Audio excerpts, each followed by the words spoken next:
यस्य च वैद्यकेन योपाकरोत्तं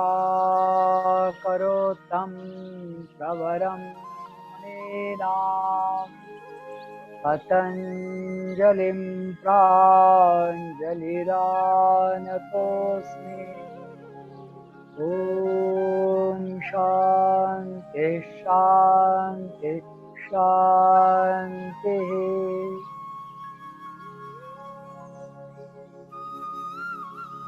आत्मीय स्वजन,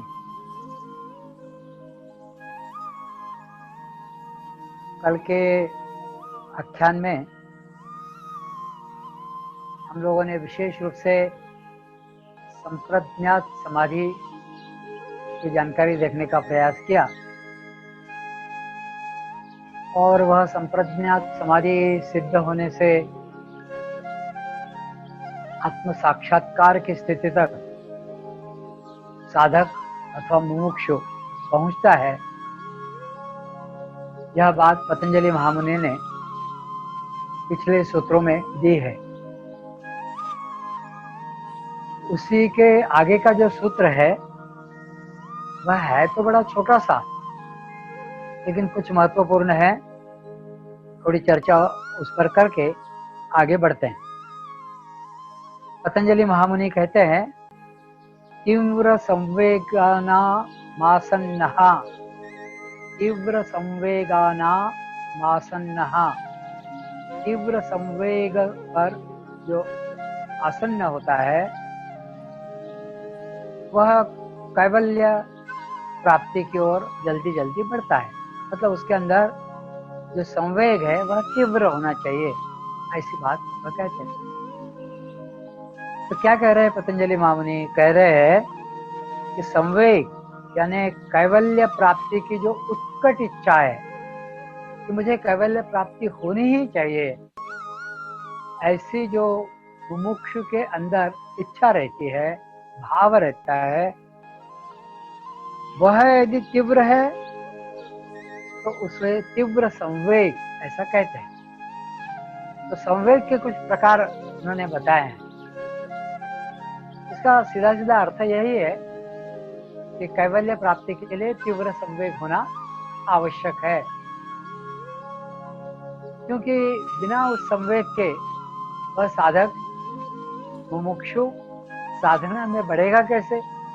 और इसलिए तीव्र संवेग यह एक बहुत महत्वपूर्ण बात वह कह रहे हैं। जिसके अंदर यह तीव्र संवेग है उससे वह तीव्र संवेग योगी ऐसा कहते हैं। तीव्र संवेग योगी जो उस स्थिति में आसन्न है उसे तीव्र संवेग योगी ऐसा भी कहते हैं। मतलब उसकी इच्छा उत्कट है, अतिशय तीव्र है संवेदना कि मुझे उस स्थिति तक जाना ही है, आना ही है, चाहे जो हो जाए। उसे तीव्र संवेग योगी ऐसा कहा गया है शास्त्र में। उनको समाधि आसन्न है का क्या मतलब है? अति बिल्कुल नजदीक है उनके लिए, क्योंकि असंप्रज्ञात समाधि तक वह आए हैं, तो वह स्थिति की जो अंतिम स्थिति अवस्था है वह उनके लिए बिल्कुल नजदीक है। मतलब जैसे ही उनके अंदर यह संवेग उत्कटता के साथ होता है, तीव्रता के साथ होता है, तो फिर उनके लिए वह समाधि की जो अंतिम स्थिति है वह बहुत नजदीक है। इसका अर्थ ही तात्पर्य है कि बड़ी शीघ्रता के साथ उन्हें वह प्राप्त होता है। ऐसा यह सूत्र कहता है, तीव्र संवेगाना मासन्नहा, ऐसा यह सूत्र कहता है। 21वां सूत्र है ये पातंजलि योग दर्शन के प्रथम पाद अर्थात समाधि पाद का। इसका थोड़ा सा अर्थ देखते हैं। कुछ पढ़ने की भी आवश्यकता रहेगी मुझे और कुछ बीच बीच में जहाँ विस्तार करने की आवश्यकता है तो करूंगा। इस सूत्र में असंप्रज्ञात समाधि शीघ्रता से साधने के लिए कौन सी सामग्री चाहिए, किस किस चीज की सहायता लेनी पड़ेगी, वह यहाँ पर बताया गया है। मैं इन साधनों का अनुष्ठान कर कैवल्य संपादित करूंगा, ऐसी इच्छा उत्पन्न होना, ये तो संवेग हुआ कि मेरे अंदर ये इच्छा उत्पन्न हुई कि मुझे कैवल्य संपादित करना है, कैवल्य की स्थिति तक जाना है। ये तो संवेग हुआ। उस संवेग की उत्कटता अर्थात तीव्रता वह जितनी ज्यादा प्रमाण में अथवा कम प्रमाण में भी हो सकती है, उस हिसाब से उस अनुपात में वह साधक या मुमुक्षु जल्दी या फिर धीरे धीरे उस अवस्था तक पहुंचेगा। यह बहुत सामान्य सी बात है। भाई मुझे कहीं जाना है, मैं यदि जल्दी जल्दी चलूंगा तो जल्दी पहुंच जाऊंगा। मैं यदि आराम से हिलता डुलता, इधर देखता उधर देखता, कहीं रुकता, किसी से गपशप करता, बातचीत करता या बैठता कहीं पर, फिर जाता हूँ तो जिस स्थान तक मुझे पहुंचना उसमें समय लगेगा। तो यही बात कह रहे हैं पतंजलि महामुनि। तो वे क्या कह रहे हैं? वे कह रहे हैं कि शीघ्रता से कोई भी मनुष्य उस स्थान तक पहुंचने के लिए उसकी इच्छा की यह पूर्ति होने के लिए उसके अंदर कुछ उत्कटता की आवश्यकता है, ऐसा वे कह रहे। साधक के अंदर यह संवेग यदि तीव्र है तो समाधि लाभ करने के लिए योगानुष्ठान में उसको विलंब, किसी प्रकार की देरी यह सहनी नहीं होती, यह वह सहनी नहीं कर सकता, क्योंकि उसके अंदर संवेग की स्थिति, आवेग इतना तीव्र, उत्कटता इतनी तीव्र होती है कि वह फालतू बातों में समय खर्च करेगा ही नहीं।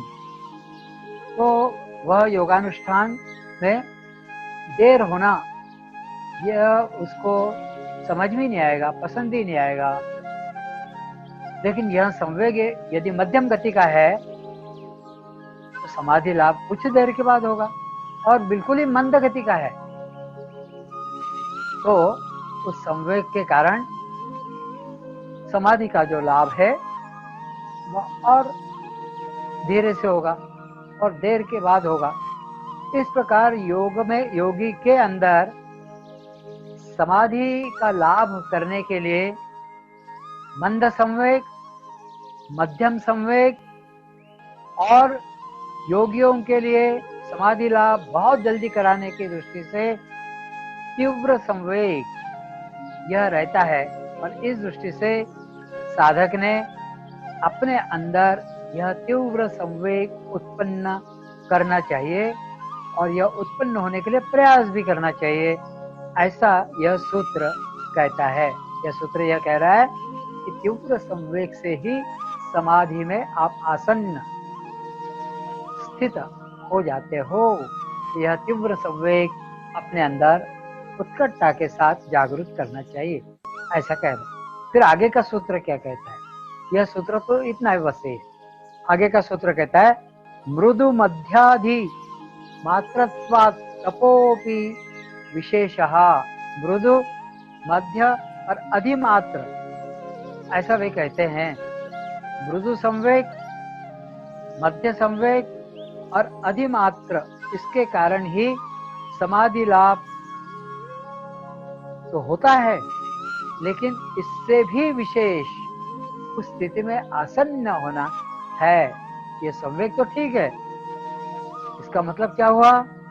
मृदु तीव्र संवेग समाधि लाभ जल्दी हो जाता है, लेकिन मध्य तीव्र संवेग समाधि लाभ और जल्दी हो जाता है, तीव्रता से हो जाता है, और अधिमात्र तीव्र संवेग से बहुत जल्दी समाधि का लाभ होता है। ऐसा इस सूत्र का अर्थ है। मृदु, मध्य, अधिमात्रत्वात् कोपि विशेषः। अधिमात्र के कारण ही बहुत जल्दी उस समाधि का लाभ उस संवेग से तीव्रता के साथ होता है। तो इस प्रकार संवेग की यह तीन अवस्थाएं बताइए प्रमुख रूप से। कौन सी? मृदु, मध्य संवेग और अधिमात्र संवेग। अब इसके भी भाग पतंजलि महामुनि करते हैं। वे कहते हैं कि ये जो मृदु संवेग है इसमें भी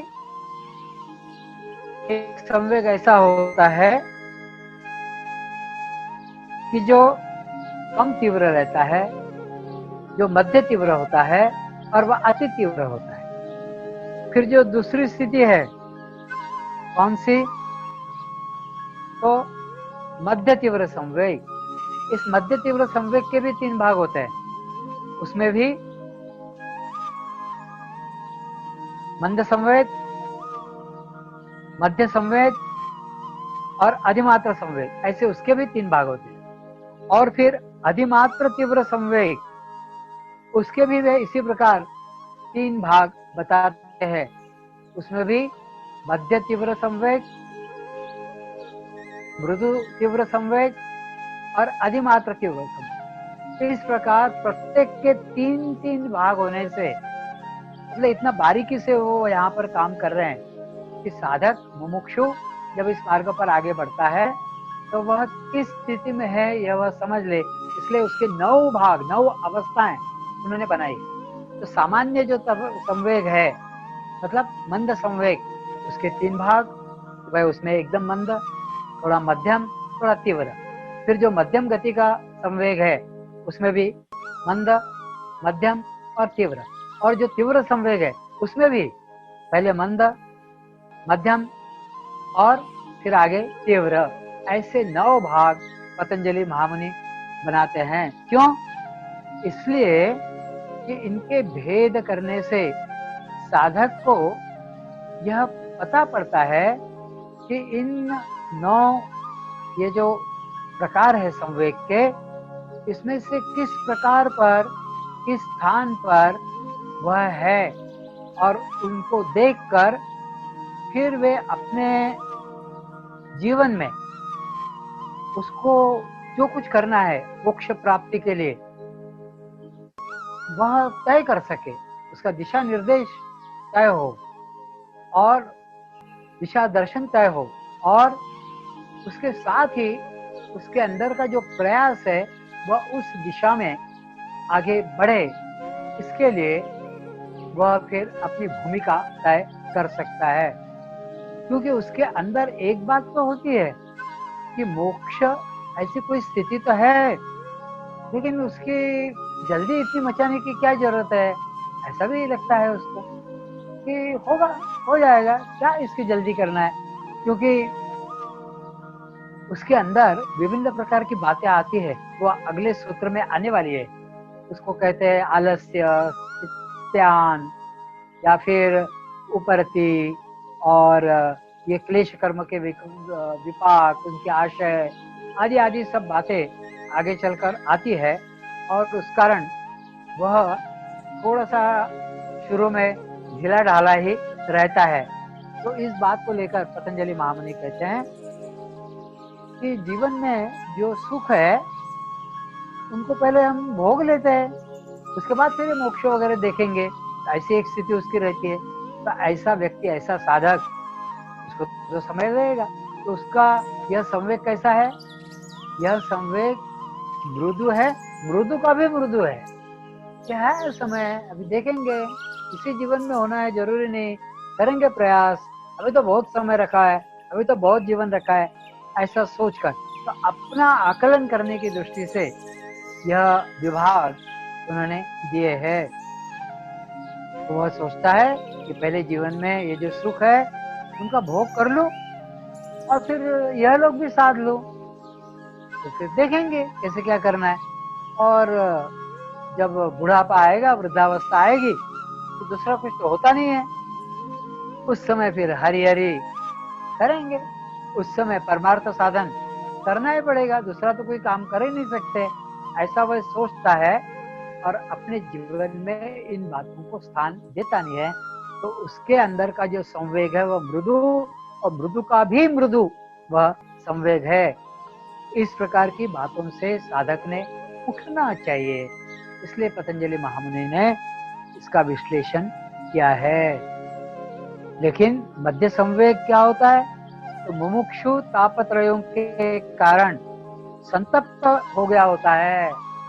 यह जो तापत्रय है, यह जो तमस, रजस या सत्व के कारण या जो क्लेश आदि है, कष्ट पीड़ा है जीवन में, रोज की झंझटे, फिर जीवन मृत्यु का चक्र, फिर पुनरपि जननम पुनरपि मरणम पुनरपि जननी जठरे शयनम, यह दुस्सारे भव संसारे नहीं नहीं रक्षति डुक्रुन करणे। वेदाज्य शंकराचार्य जी कहते हैं भज गोविंदम इस सूत्र में। उनके कारण वो बहुत क्षुब्ध सा हो जाता है, परेशान हो जाता है और इसके बाहर होना चाहिए, ऐसी छटपटाहट उसके अंदर मचती है।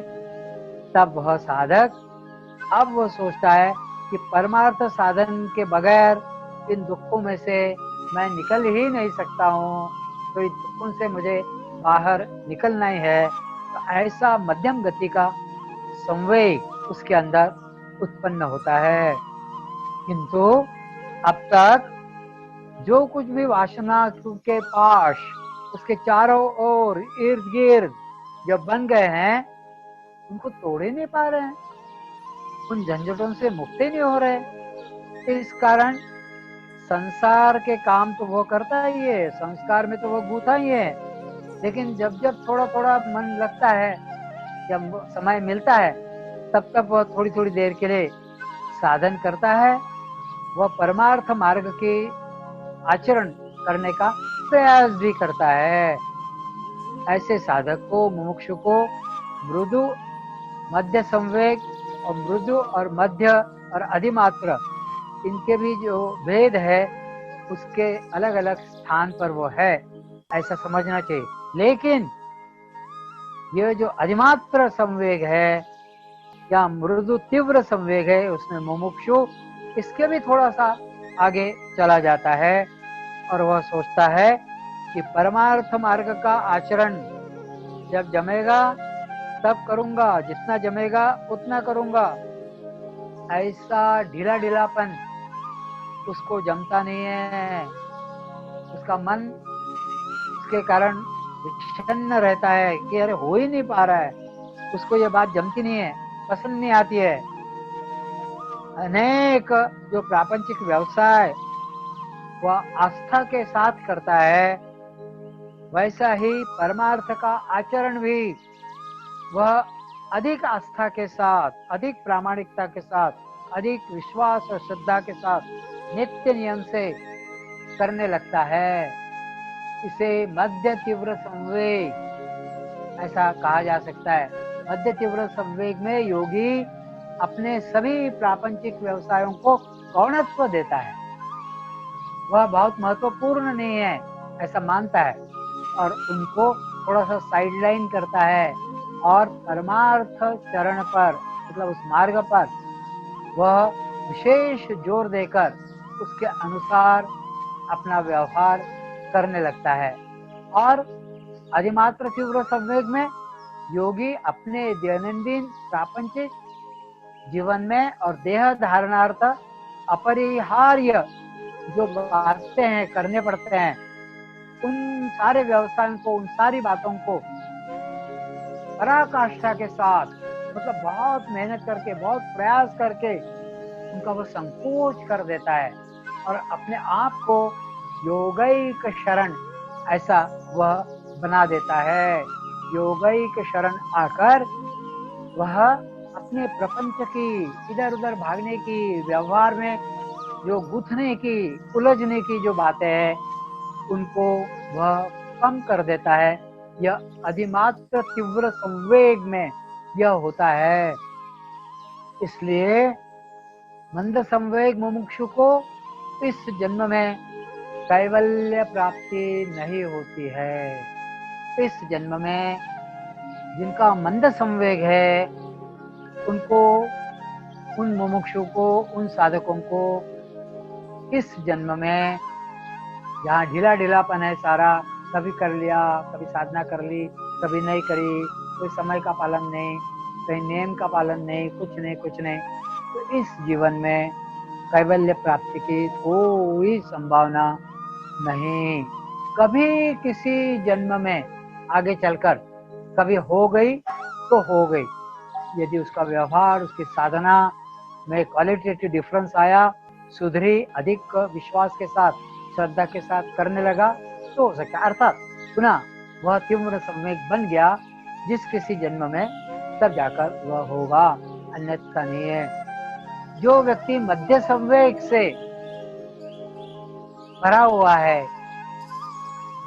उत्कटता उसके अंदर मध्य संवेग की है, ऐसा मुमुक्षु विवेक, सद्विचार, सद्ग्रंथ वाचन, सत्संग, सात्विक अन्नपान और यम नियम आदि का अनुष्ठान इत्यादि के द्वारा आदि के सहयोग से अपने चित्त में तीव्र संवेग उत्पन्न कर लेता है, उसका इस जन्म में भी समाधि साक्षात्कार उसको होने की संभावना रहती, हो सकता है, ऐसा शास्त्र कहता है। इसलिए तीव्र और तीव्रतर संवेग जिसके अंदर उत्पन्न हुआ, उसको इसी जन्म में साक्षात्कार निश्चित है, ऐसा पतंजलि महामुनि इस सूत्र के माध्यम से कहते हैं।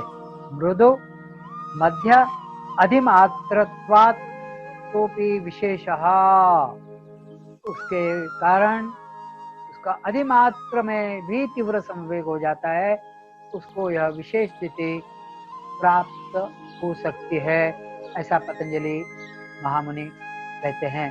लेकिन यह उसमें कितना समय लगेगा, वह समाधि अवस्था या कैवल्य की स्थिति या साक्षात्कार होने के लिए यह कितना समय लगेगा, यह उसकी तीव्रतम व संवेग करने पर ही निर्भर करता है। इसलिए अधिमात्र तीव्र संवेग होगा तो ही वह मुमुक्षु साक्षात्कारी बनेगा, ऐसा यह 22वां जो सूत्र है यह कहता है। हम लोगों ने शुरू के दिनों में आद्य शंकराचार्य जी और एक मुमुक्षु जो बिल्कुल पका पका था, जिसके भीतर का संवेग तीव्रतम मतलब तीव्र अधिमात्र संवेग उसके अंदर था, और उसकी कैसी स्थिति बनी, वो संवाद मैंने पहले बताया था, उसको पुनः एक बार थोड़ा सा यहाँ पर देखते हैं। एक साधक बिल्कुल साफ सुथरा मुमुक्षुत्व बिल्कुल तीव्रता के साथ, अधिमात्रता के साथ उसके भीतर भरा हुआ है, ऐसा आद्य शंकराचार्य को रास्ते पर अचानक टकरा जाता है। आद्य शंकराचार्य उसको पूछते हैं, किम ज्योतिस्तव, तुम किस ज्योति से देखते हो? यह बता चुका हूं पहले, लेकिन यहाँ रिपीटेशन होने से अच्छा रहेगा। साधक कहता है, भानुमान अहमी मैं रात्रो प्रदीपादिकम, दिन में मैं सूर्य के प्रकाश से देखता हूँ और रात्रि मैं दीप आदि साधनों से देखता हूँ। फिर आद्य शंकराचार्य जी प्रश्न करते हैं, स्यादेवं रविदीप दर्शन विधौ किम ज्योतिराख्या ही में, यह तो सच्चा है कि तुम रात्रि में जब अंधेरा हो जाता है तब दीप से देखते हो, और जब दिन में उजाला होता है तो सूर्य प्रकाश से देखते हो, यह तो सही है। लेकिन जब सूर्य और दीप, यह जिस ज्योति के प्रकाश से तुम देखते हो वह ज्योति कौन सी, ऐसा आद्य शंकराचार्य पूछते हैं। तो वह उत्तर देता है, चक्षुः नयन नेत्र, मेरे नेत्र ही उन्हें देखते हैं, जब तक नेत्र है तभी वह देखने का कार्य सूर्य अथवा दीप के प्रकाश में संभव होता है। फिर आद्य शंकराचार्य प्रश्न करते हैं, तस्य निमिलनादि समय किम, जब वह निमिलित हो जाते हैं, आंखें जब बंद हो जाती है, तब देखने वाली चीज कौन सी होती है, कौन देखता है, वह ज्योति कौन सी है? वह उत्तर देता है, धीहि अर्थात बुद्धि, बुद्धि के कारण ही दिखाई पड़ता है, ऐसा वह साधक उत्तर देता है। फिर आद्य शंकराचार्य जी प्रश्न करते हैं, धियो दर्शने किम, इस बुद्धि को कौन देखता है, उस बुद्धि को देखने वाली ज्योति कौन सी है? वह उत्तर देता है साधक, तत्र हम, उसे देखने वाला, उसका साक्षी मैं वहां रहता हूँ, मैं हूँ अहम अस्मि, इसी के कारण मैं उससे बुद्धि को देखता हूँ। बुद्धि आंखें बंद होने पर भी देख सकती है और नेत्र देखते हैं, वह प्रकाश में देखते हैं जो सूर्य द्वारा निर्मित है, प्रदत्त है, अथवा दीप ज्योति द्वारा। इस प्रकार वह उसका प्रसव और प्रतिप्रसव, वह कहता है वह मैं ही हूँ जो देखता हूँ। अब प्रश्न करते हैं भगवान शंकराचार्य, अतो भवान परकम, अतो भवान परमकम ज्योति ही, तो फिर उस सबको देखने वाली वह ज्योति तुम ही नहीं हो क्या? मतलब केवल उसको देखने वाला तुम हो, उस वस्तु को, तो सबको देखने वाला तुम ही हो ना? तो वह उत्तर देता है, तदस्मि प्रभो, हे गुरुदेव, वह ज्योति मैं ही हूँ। मतलब यह प्रति प्रसव पूर्ण रूप से घटित हुआ, जो असंप्रज्ञात समाधि के लिए अत्यावश्यक है। इस प्रकार उस साधक के अंदर अधिमात्र तीव्र संवेग होने के कारण उसका चित्त प्रत्येक प्रश्न के साथ अंदर अंदर अंदर अंदर जाता हुआ, बुद्धि से भी अधिक अंदर जो प्रत्येगात्मा है, वहां जाकर वह विश्रांति लेता है और साधक असंप्रज्ञात समाधि में स्थिर हो जाता है। वह युवक, वह मुमुक्षु। इस प्रकार यह प्रश्नोत्तर रूप संवाद आद्य शंकराचार्य जी और मुमुक्षु में होता है। कहने का तात्पर्य है कि इतनी गहराई से जो मुमुक्षु काम करता है, वह ही उस तत्व तक पहुंच सकता है। हम में से प्रत्येक के अंदर यह आए, इसीलिए वह जो 9 अवस्थाएं बताई, मृदु संवेग, मध्य संवेग और तीव्र संवेग, इनकी जो तीन इन्हीं तीनों को प्रत्येक जगह पर लगाकर हम उसमें से किस अवस्था में है, किस श्रेणी में है, यह अपना समझकर बाहर का ये जो पसारा है जिसमें हम उलझे हुए हैं, उसमें हम बिल्कुल गूथे हुए हैं, इसी मोह जाल में फंसे हुए, वहां से निकलकर अपना मुमुक्षुत्व और अधिक तीव्र कर हम यदि उस आत्म साक्षात्कार की ओर बढ़ते हैं, तो शास्त्र कह रहे हैं कि इसी जन्म में आपको कैवल्य या आत्म साक्षात्कार मिल सकता है। और हम देखते हैं ऐसे अनेकों लोग हम सब लोगों के सामने सामने उस आत्म साक्षात्कार की स्थिति तक पहुंचे हुए दिखाई पड़ते हैं। ऐसे अनेकों नाम लिए जा सकते हैं। अल्लम प्रभु होते थे दक्षिण भारत में, और उस स्थिति तक पहुंचे हुए थे, और भी लोग ऐसे हो सकते हैं जो उस स्थिति तक पहुंचे हुए हो। कहने का तात्पर्य, माँ आनंदमयी होती थी अभी थोड़े वर्षों पूर्व ही, उनकी वही स्थिति थी। ऐसे अनेक लोग हो सकते हैं जो इस अवस्था तक पहुंचे हुए हो। इसलिए मृदु संवेग, मध्य संवेग और तीव्र संवेग, और उनके अंदर ही मृदु, मध्य और अधिमात्र, ऐसे प्रत्येक के 3 कोट भेद, यह सारे मिलाकर जो 9 वेद बताए हुए हैं, इनके आधार पर साधक ने अपनी संवेग भूमि तय कर लेना चाहिए, उस पर आरूढ़ होना चाहिए और उससे आगे बढ़ने का निरंतर प्रयास करना चाहिए। यही असंप्रज्ञात समाधि के साधन है और इसी से असंप्रज्ञात समाधि प्राप्त हो सकती है। लेकिन पतंजलि महामुनि यह भी कहते हैं साथ में अगले सूत्र के द्वारा, यदि यह नहीं होता है किसी से, तो दूसरे मार्ग से भी आप उस अवस्था तक पहुंच सकते हैं। और उसमें एक छोटा सा सूत्र उन्होंने दिया है, ईश्वर प्रणिधाना द्वा। जरा सा सूत्र है, मान लीजिए एक ही अक्षर है, ईश्वर प्रणिधाना द्वा, अथवा ईश्वर प्रणिधान से भी वह संभव है। बस इतना ही कहा है उन्होंने। वे कह रहे अथवा ईश्वर प्रणिधान से भी उस असंप्रज्ञात समाधि को साध्य सिद्ध किया जा सकता है, प्राप्त किया जा सकता है, ऐसा पतंजलि महामुनि कहते हैं। क्या है ईश्वर प्रणिधान? उसकी परिभाषा थोड़े में देखते हैं। चित्त कभी समाहित अवस्था में रहता है तो कभी विस्थित अवस्था। समाहित अवस्था मतलब एक अच्छी श्रेणी होती है, साधना की श्रेणी होती है, और विस्थित अवस्था मतलब वहां से थोड़ा सा वापस आना, मतलब ये प्रपंच में, दैनिक व्यवहार में, ये जो जीवन के व्यावहारिक कार्य आदि करने पड़ते हैं। फिर ऑफिस का समय हुआ, मुझे जाना है, मुझे भूख लगी, मुझे खाना है, मेरा नहाने का समय हो गया, अरे मेरे घर में बहुत कूड़ा हुआ, जरा झाड़ू लगा लूं, अरे मेरे कपड़े जरा मैले हो गए। ये व्युत्थान अवस्था है। तो समाहित अवस्था कौन सी है? हाँ, मैं शांत अवस्था में हूँ, मैं संतुलित अवस्था में हूँ, मैं उस ईश्वर का निरंतर चिंतन कर रहा हूँ। वह मेरी समाहित अवस्था हुई। और मेरी व्युत्थान अवस्था, व्यस्थित अवस्था, मेरा उसमें से थोड़ा सा वापस आना। फिर भी साधक मुमुक्षु अन्य लोगों के दृष्टि से ठीक ही रहता है, अच्छा रहता है। मतलब उसका व्युत्थान होगा भी, वो भी कितना होगा?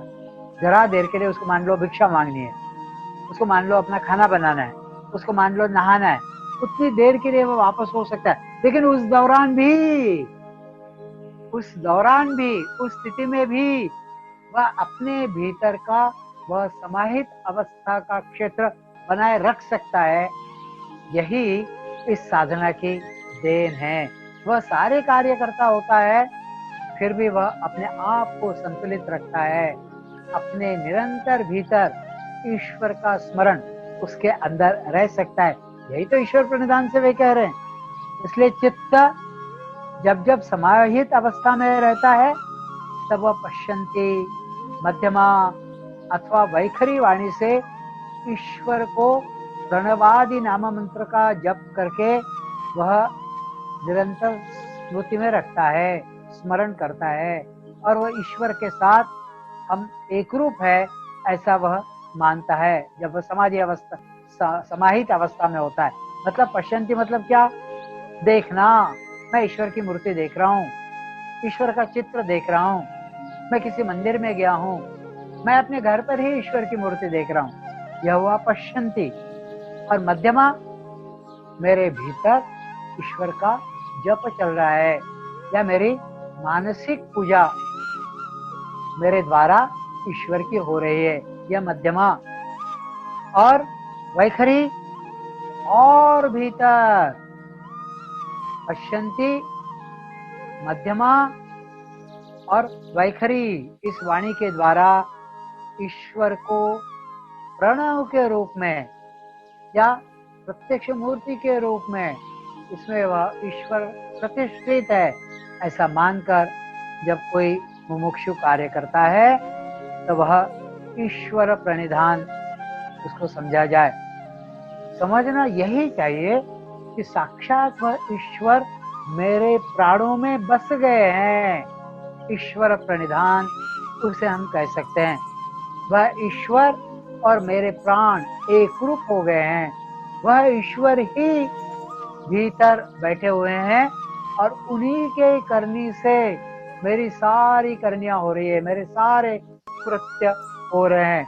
मेरा सोचना, मेरा समझना, मेरी बुद्धि, मेरा चित्त, मेरे चित्त की वृत्तियां, मेरा सारा व्यवहार यह उसी के द्वारा हो रहा है। ऐसा जब वह समझ लेता है तो उसे कहते हैं ईश्वर प्रणिधान। पतंजलि महामुनि सूत्र देते हैं, ईश्वर प्रणिधानाद्वा, अथवा ईश्वर को अपने प्राणों में बसाकर वह जो अंतिम स्थिति है कैवल्य की या आत्म साक्षात्कार की, वह प्राप्त की जा सकती है, ऐसा पतंजलि महामुनि कह रहे हैं। फिर आगे और भी बातें वे कहते हैं। वे कहते हैं संसारी जीव को क्लेश, कर्म, विपाक और आशय, इनका तो निरंतर संपर्क आता ही है, साक्षात होता ही है। प्रतिदिन जीवन में जो विभिन्न कार्य हम करते हैं, कार्य क्षेत्र में हम जाते हैं, इवन साधना भी हम करते हैं, तो भी इन बातों के माध्यम से जाना ही पड़ता है। क्लेश होता ही है कभी ना कभी, कर्म करना ही पड़ता है, विपाक व आशय भी होता ही है। इसलिए क्या कह रहे हैं पतंजलि महामुनि? अविद्या अस्मिता आदि का आगे जो 5 क्लेश है वह अच्छे बुरे मिश्र 3 प्रकार के कर्म, जाति, आयुष्य, भोग आदि कर्मों का विपाक और इस विपाक को कारण हुआ चित्त के प्रसुप्त वासनाएं, इनका जो आशय है वह इन सब को अपरामृष्ट यानी उनसे किसी भी प्रकार का जिनका संबंध नहीं होता है वह जो पुरुष विशेष है, मतलब इनमें से किसी में जो नहीं लगा है, इनमें से किसी को किसी से भी जो घेरा नहीं जा सकता है, इनमें से किसी से भी जो आरोपित नहीं होता है, ऐसा जो तत्व है वह तत्व ईश्वर है। क्योंकि वे पहले बता चुके हैं कि आप ईश्वर को प्राणों में बसाकर उसको प्राप्त कर सकते हैं। तब ईश्वर क्या है? तो वह ईश्वर की यहाँ पर व्याख्या देते हैं, कहते हैं जिसको वर्तमान भी नहीं है और भविष्य भी नहीं है, ऐसा जो तत्व है वह ईश्वर है। जो कालत्रय में जिसका क्लेशोदिकों से कोई संबंध नहीं है, ऐसा पुरुष विशेष जो है वह ईश्वर है। यहाँ ईश्वर को पुरुष विशेष ऐसे कहने से यह शास्त्र जीव शिव में भेद मानने वाला अर्थात द्वैत प्रतिपादक शास्त्र है, ऐसा नहीं है। यह समझने की गलती नहीं करनी चाहिए, ऐसी शंका नहीं आनी चाहिए। वास्तव में ईश्वर एक ही है और वही सब कुछ है, क्योंकि यह जो शास्त्र है योग का, यह उस ब्रह्म विद्या का ज्ञान भाग, ज्ञान कांड वह सांख्य योग है, और उसका जो प्रायोगिक शास्त्र है वह प्रायोगिक शास्त्र यह योग शास्त्र है। वह कैसे प्राप्त करना, यह अष्टांग योग के माध्यम से हम द्वितीय पाद में देखने वाले हैं। यम नियम आसन प्राणायाम धारणा ध्यान समाधि के द्वारा यह उसका प्रायोगिक शास्त्र हुआ। तो इसको समझने के लिए और वह स्थितियां समझने के लिए तो वह ईश्वर जिसे हमें प्राप्त करना है वह कैसा, यह यहाँ समझ लेना चाहिए। इस दृष्टि से वह कहते हैं कि वह ईश्वर जो इन सारी बातों के परे है उसे ही हम ईश्वर कहते हैं। वेदांत दर्शन के प्रस्थानत्रय में भी व भगवत गीता में भी यह कहा गया है कि अव्यय ईश्वर को उत्तम पुरुष अथवा पुरुषोत्तम ऐसा ही कहा गया है। भगवत गीता में वह श्लोक आए हुए, द्वाविमाओ पुरुषो लोके क्षरश्चाक्षर एव च क्षरः सर्वाणि भूतानि कूटस्थोक्षर उच्यते उत्तमः पुरुषस्त्वन्यः परमात्मेत्युदावृतः यो लोकत्रयमाविश्य बिभर्त्य व्यय ईश्वरः यस्मात्क्षरमतीतोऽहम् अक्षरादपि चोत्तमः अतोऽस्मि लोके वेदे च कथितः पुरुषोत्तमः। जो अक्षर है, जो अक्षय है, किसी प्रकार से जिसमें कोई कमी नहीं होती है, जो निरंतर है, जो सर्वशक्तिमान है, जो प्रभु है, जो विभु है, जो सर्वज्ञ है, सर्वव्यापी है, वह ईश्वर है जिसमें जरा भी लेश मात्र से भी कमी नहीं होती है और जो परिवर्तनशील भी नहीं है, जिसमें कोई परिवर्तन नहीं होता है, ऐसा जो है वह ईश्वर है। उस ईश्वर को अपने प्राणों में यदि धारण कर लेते हैं, अपने प्राणों पर आरोपित कर लेते हैं, तो भी वह कैवल्य की अवस्था या अथवा आत्म साक्षात्कार की अवस्था प्राप्त हो सकती है, ऐसा पतंजलि महामुनि कहते हैं। इस दृष्टि से साधक ने इसके संबंध में विचार करना चाहिए और अपनी श्रद्धा खूब दृढ़ करनी चाहिए और यह निश्चय कर लेना चाहिए कि इसी जीवन में, तुकाराम महाराज कहते हैं,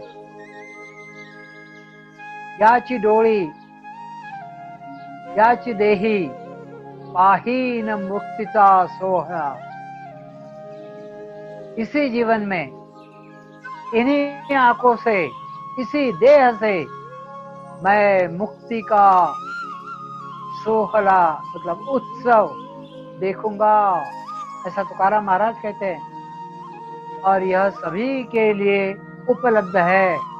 बस अपने भीतर की जो संवेदना है, अपने भीतर का जो आवेग है, वह कितना उत्कट होता है, और वह मृदु से मध्य, मध्य से तीव्र वह संवेग हो जाए, इसके लिए फिर साधना करने की आवश्यकता है। उस साधना को आगे चलकर हम समझेंगे। तो ईश्वर सर्वज्ञ है, उसे समझना बहुत जरूरी है। और एक स्थिति ऐसी आती है योग साधकों, एक स्थिति जहां तक हम पहुंचते हैं, उसके बाद ईश्वर स्वतः हाथ पकड़कर आपको आगे ले जाता है। वहां पर पतंजलि ऋषि कहते हैं, पतंजलि महामुनि ने कहा हुआ है कि आपकी वह स्थिति तो बन जाने दीजिए, आपका हाथ पकड़कर वह बहुत जल्दी आपको आगे बढ़ा देगा। आप इससे अंदाज लगाइए कि यह शास्त्र कितना महत्वपूर्ण है, और यह शास्त्र कितना उपयोगी है, और मानव जीवन को सार्थकता की तरफ ले जाने वाला है। इस दृष्टि से आज हमने 3-4 सूत्रों पर, यहाँ पर हमने उसका विवेचन देखा, विचार किया, और अपने अंदर बहुत घनिष्ठता के साथ, बहुत श्रेष्ठता के साथ, बहुत उत्कटता के साथ ईश्वर साक्षात्कार का भाव, उस कैवल्य का भाव, उस असंप्रज्ञात समाधि का भाव हम अपने अंदर जागृत करें। बहुत जल्दी, बहुत कम समय में, इसी जीवन में हम वहां तक पहुंच सकेंगे। इस दृष्टि से अपने प्रयास में जरा भी कमी न रहने दे। जीवन व्यवहार के सारे कार्य तो होते रहेंगे, होते ही रहे हैं, पूर्व से हम करते ही आए। इस जीवन में भी हमने बहुत कर लिए।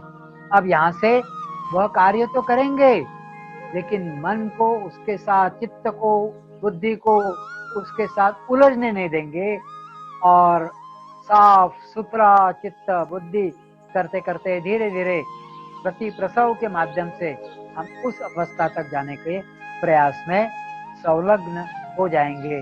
बस इतना भर कहकर आज के लिए वाणी को यहीं विराम देता हूँ।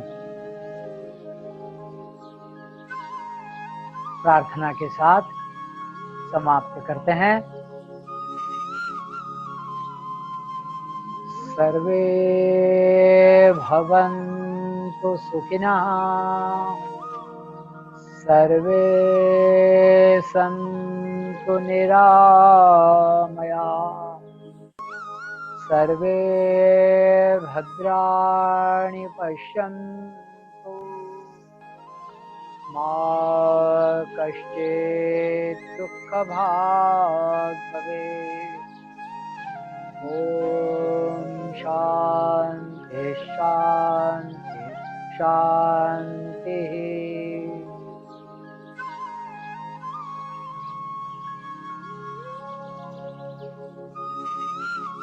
थोड़ी देर के लिए ध्यानमग्न हो जाएंगे,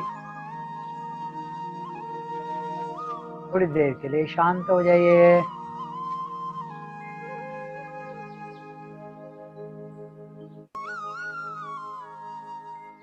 आंखें बंद कर लीजिए।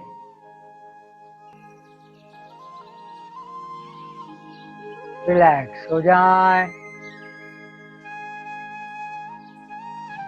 कंधे ढीले डाले, चेहरे पर शांत भाव।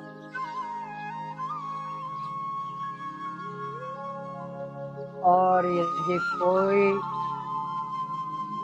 अन्य आवाज न हो तो अपने श्वास पर ध्यान दीजिए।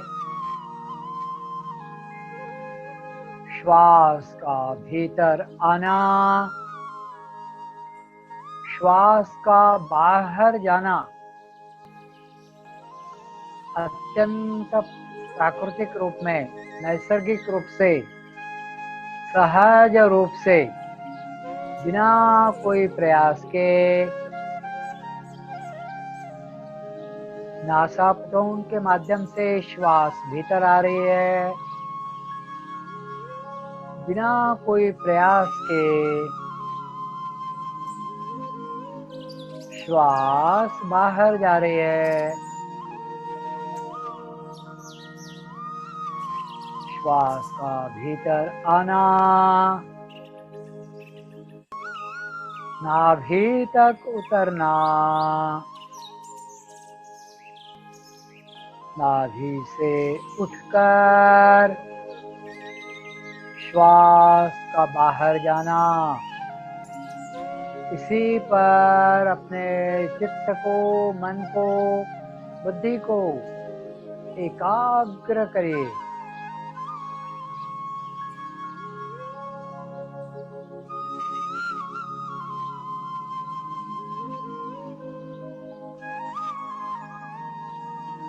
श्वास के भीतर आते समय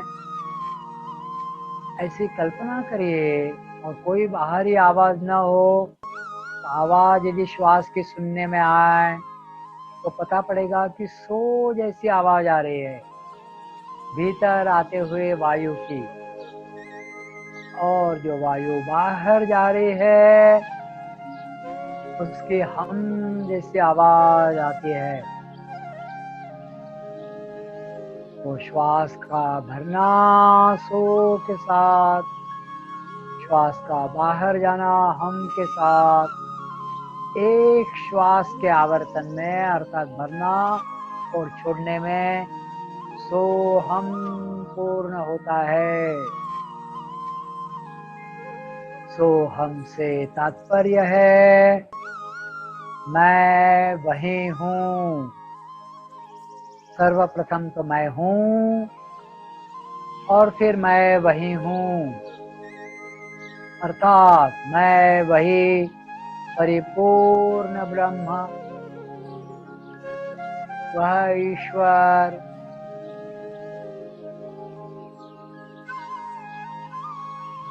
वह परमेश्वर, शांति स्वरूप, ज्ञान स्वरूप, जो अक्षय है, अक्षर है, ज्ञान का भंडार है, सर्वव्यापी है, सर्वशक्तिमान है, सर्वत्र उपस्थित है, सर्वज्ञ है।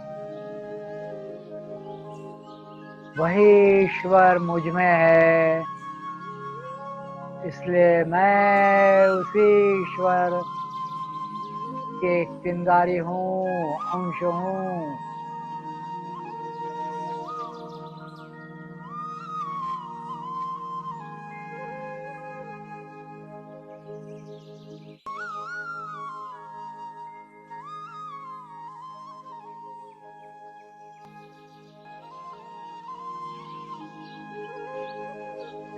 तो हम पर मन केंद्रित करें,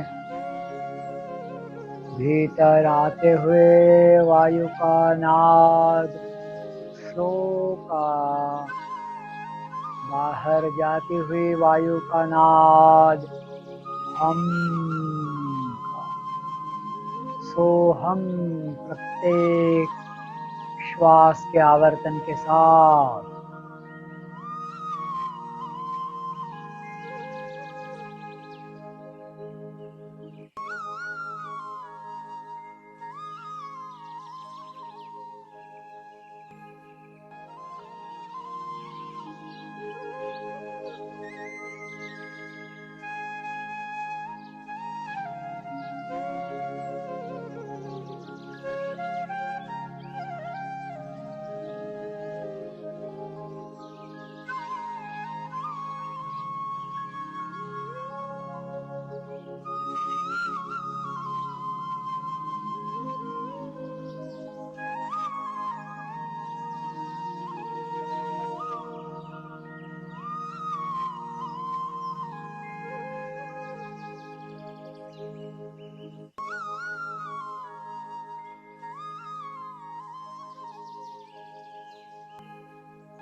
सर्वे भवन्तु सुखिनः सर्वे सन्तु निरामयाः सर्वे भद्राणि पश्यन्तु मा कश्चित् दुःखभाग् भवेत्। ॐ शान्ति शान्ति शान्तिः।